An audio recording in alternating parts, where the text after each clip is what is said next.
আসসালামু আলাইকুম। যাই হোক, রিসেন্ট একটা ভিডিও বানাই যেটা 3 দিনের মাথায় 3 লক্ষ ভিউ হয়। অনেকে অনেক কমেন্ট করছেন, আমি পড়ছি অ্যান্ড মজাও পাইছি, সত্যি ভালো লাগছে। যাই হোক, অনেক পেজ আর গ্রুপে দেখলাম ভিডিওটা, ভালো লাগলো। মনে হলো এই গোবর মার্কা মগজে এই প্রথমবার ভালো কিছু করতে পারছি। কিন্তু আপনারা অনেকেই ভিডিওটা ব্যবহার করছেন কিন্তু ক্রেডিট দেন নাই।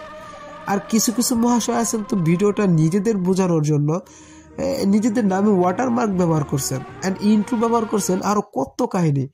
যাই হোক, দেখলাম কিছু অংশ ছিঁড়ে ফাতা ফাতা করে ফেলছেন। আপনারা চাইলেই আমার মতো ছোট্ট কন্টেন্ট ক্রিয়েটরকে উৎসাহ দেওয়ার জন্য হলেও আমার ভিডিওটা ক্রেডিট দিতে পারতেন, সত্যিই ভালো লাগতো। অনেকে চিনলই না ভিডিওটার অরিজিনাল ক্রিয়েটরকে। তার কি ভিডিও বানাতে ভালো লাগবে? এখন আমার চান্দেও চেনে না।